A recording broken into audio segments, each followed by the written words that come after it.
श्री गणेशाय नमः। श्रीमद्भागवत गीता के छठे अध्याय का महात्म्य। जय श्री कृष्ण। श्री भगवान कहते हैं कि हे सुमुखी, अब मैं छठे अध्याय का महात्म्य बतलाता हूँ, जिसे सुनने वाले मनुष्यों के लिए मुक्ति कर लगत हो जाती है। गोदावरी नदी के तट पर पेठन नामक एक विशाल नगर है, जहाँ पर मैं पीपलेश के नाम से विख्यात होकर रहता हूँ। उस नगर में जानश्रुति नामक एक राजा रहते थे, जो भूमंडल की प्रजा को अत्यंत प्रिय थे। उनका प्रताप मार्तंड मंडल के प्रचंड तेज के समान जान पड़ता था। प्रतिदिन होने वाले उनके यज्ञ के धुएं से नंदन वन के कल्प वृक्ष इस प्रकार काले पड़ गए थे, मानो राजा की असाधारण दानशीलता देकर वे लज्जित हो गए हों। उनके यज्ञ में प्राप्त पुरोडाश के इस रसास्वादन में सदा आसक्त होने के कारण देवता लोग कभी प्रतिष्ठानपुर को छोड़कर बाहर जाते ही नहीं थे। उनके दान के समय छोड़े हुए जल की धारा, प्रताप रूपी तेज और यज्ञ के धूमों से पुष्ट होकर मेघ ठीक समय पर वर्षा करते थे। उस राजा के शासन काल में खेती में होने वाले 6 प्रकार के उपद्रवों के लिए कहीं थोड़ा भी स्थान नहीं मिलता था, अर्थात अच्छी नीतियों का सर्वत्र प्रसार होता था। वे बावली, कुएं, पोखरे खुदवाने के बहाने मानव प्रतिदिन पृथ्वी के भीतर की नीतियों का अवलोकन करते थे। एक समय राजा के दान, तप, यज्ञ और प्रजा पालन से संतुष्ट होकर स्वर्ग के देवता उन्हें वर देने के लिए आए। वे कमलनाथ के समान उज्जवल हंसों का रूप धारण करके अपनी पांखें हिलाते हुए आकाश मार्ग से चलने लगे। बड़ी उतावली के साथ उड़ते हुए वे सभी हंस परस्पर बातचीत भी करते जाते थे। उनमें से भद्राश्व आदि 2-3 हंस वेग से उड़कर आगे निकल गए। तब पीछे वाले हंसों ने आगे जाने वालों को संबोधित करके कहा, अरे भाई भद्राश्व, तुम लोग वेग से चलकर आगे क्यों हो गए? यह मार्ग बड़ा ही कठिन है। इसमें हम सबको साथ मिलकर चलना चाहिए। क्या तुम्हें दिखाई नहीं देता? यह सामने ही पुण्य मूर्ति महाराज जानश्रुति का तेज पुंज अत्यंत स्पष्ट रूप से प्रकाशमान हो रहा है। उस तेज से भस्म होने की आशंका है, अतः सावधान होकर चलना चाहिए।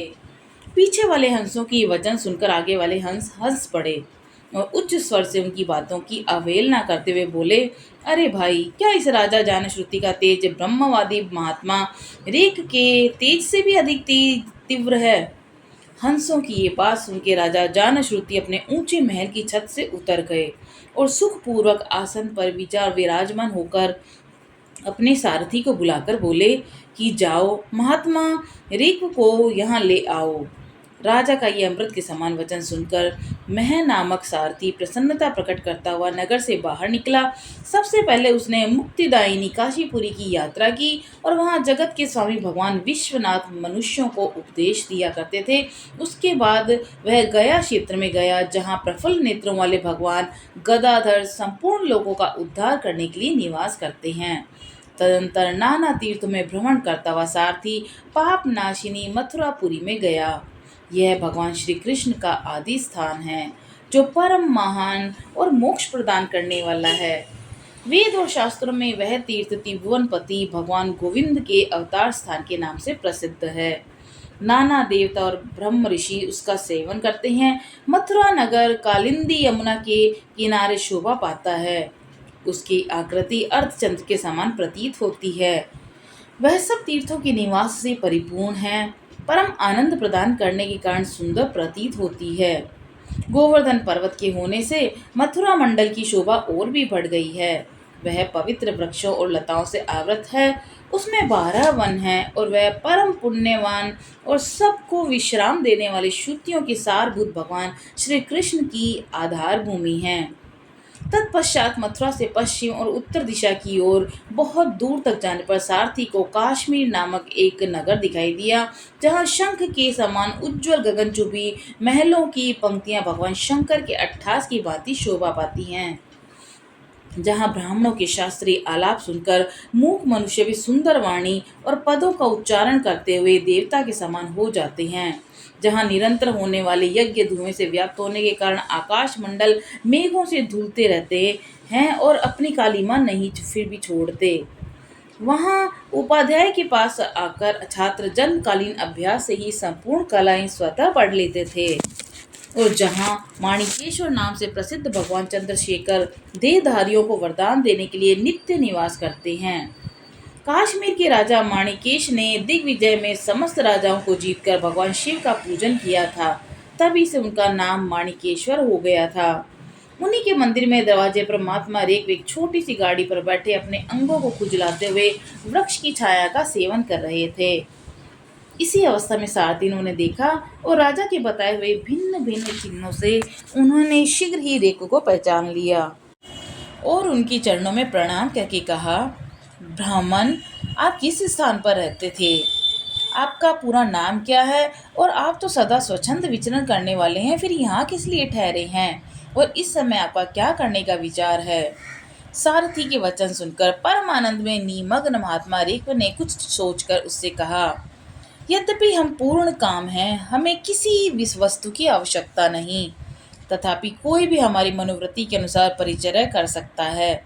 रेख के हार्दिक अभिप्राय को आदर पूर्वक ग्रहण करके सारथी धीरे से राजा के पास चल दिया। वहां पहुंचकर राजा को प्रणाम करके उसने हाथ जोड़ सारा समाचार निवेदन किया। उस समय स्वामी के दर्शन से उसके मन में बड़ी प्रसन्नता थी। सारथी के वचन सुनकर राजा के नेत्र आश्चर्य से चकित हो उठे। उनके हृदय में रेख का सत्कार करने की श्रद्धा जागृत हुई।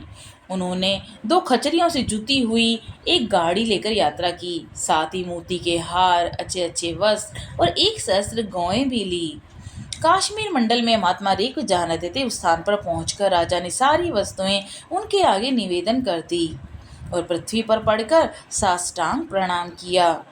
महात्मा रेख अत्यंत भक्ति के साथ चरणों में पड़े हुए राजा जानश्रुति पर कुपित हो बैठे और बोले, हे रे शुद्र, तू दुष्ट राजा है, क्या तू मेरा वृतांत नहीं जानता? यह खचरियों से जुती हुई अपनी ऊंची गाड़ी वो वापस ले जा। ये वस्त्र, ये मोतियों के हार, ये दूध देने वाली गौएं भी स्वयं ही ले जा। इस तरह आज्ञा देकर रेख राजा के मन में भय उत्पन्न कर दिया। तब राजा ने शाप के भय से महात्मा रेख के दोनों चरण पकड़ लिए और भक्ति पूर्वक कहा कि ब्राह्मण, मुझ पर प्रसन्न हुई है भगवान, आप में यह अद्भुत महात्म्य कैसे आया? प्रसन्न होकर मुझे ठीक ठाक बताइए। रेख ने कहा कि राजन, मैं प्रतिदिन गीता के 6ठे अध्याय का जाप करता हूँ। इसी से मेरी तेज और राशि देवताओं के लिए भी दुस्सह है।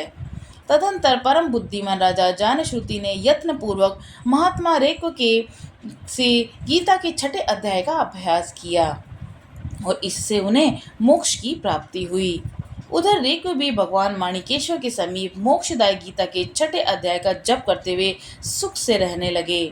हंस का रूप धारण करके वरदान देने के लिए आए हुए देवता भी विस्मित होकर स्वेच्छानुसार चले गए। जो मनुष्य सदा एक ही अध्याय का जप करता है वह भी भगवान विष्णु के ही स्वरूप को प्राप्त होता है, इसमें तनिक भी संदेह नहीं। जय श्री कृष्ण।